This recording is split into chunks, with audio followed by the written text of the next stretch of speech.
আপনি একজন ভোটার, আপনি যেহেতু একজন ভোটার, অতএব যতজন ক্যান্ডিডেট আছে, যতজন প্রার্থী আছে নির্বাচনে, ধরুন চেয়ারম্যান ইলেকশন বা আমাদের পার্লামেন্টের যে জাতীয় নির্বাচন, এমপি ইলেকশন, যে কোনো ইলেকশনে ক্যান্ডিডেটের যে সমস্ত লোকেরা তাদের প্রচারণার কাজ করে, এই প্রচারণার কাজ করা লোকগুলো এমপি সাহেবের পক্ষে যারা কাজ করে, এমপি ইলেকশনে 5 জন দাঁড়িয়েছেন, 2 জন দাঁড়িয়েছেন, তাদের পক্ষে যারা কাজ করে, এরা সব ভোটারের কাছে কাছে যায়, ভাই আমার নেতার চরিত্র ফুলের মতো পবিত্র, সো একটা ভোট দিবেন। করে কি করে না?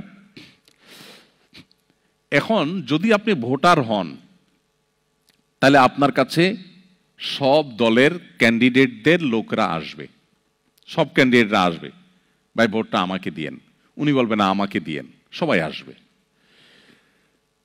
এমত অবস্থায় আপনি আসলে কাকে ভোট দিবেন, কার দ্বারা কনভিন্সড হবেন? আমাদের দেশে এখন তো পয়সায় ভোট বিক্রি হয়, কেউ হয়তো 500 দিয়ে গেল, কেউ 1000 দিল, আপনার মনটা গেলে গেল বেচারা 1000 দিছে, তাহলে তো নীতিবান মানুষই হবে, তারই ভোটটা দেই।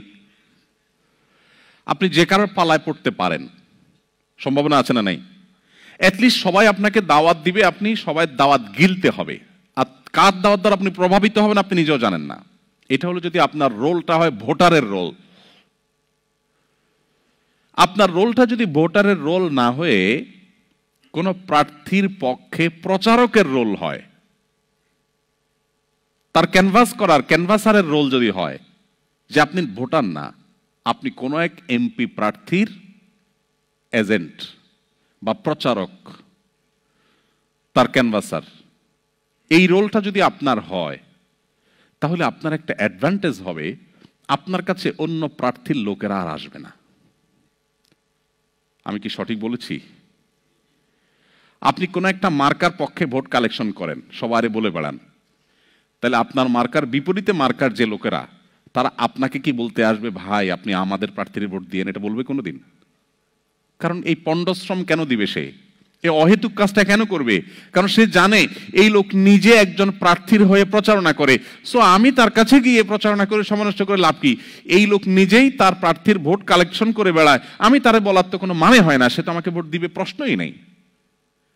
তাহলে ভোটার না হয়ে যদি আপনি ক্যানভাসার হন, তাহলে আপনার অ্যাডভান্টেজের জায়গাটা হলো আপনাকে বিভ্রান্ত করার জন্য সবাই যার যার মতো করে ডাকবে, সেই সুযোগটা পাবে না।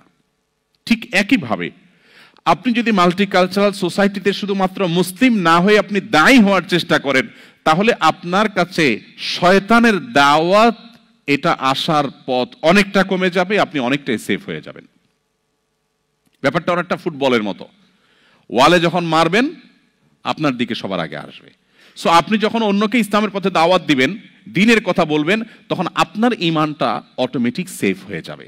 এই জন্য আমরা মাল্টিকালচারাল সোসাইটিতে নিজেদের আইডেন্টিটি, নিজেদের ইসলাম প্র্যাকটিসকে নিরাপদ করবার জন্য সবচেয়ে কার্যকর পন্থা হলো আমরা এক একজন দায়ী হয়ে যাওয়া।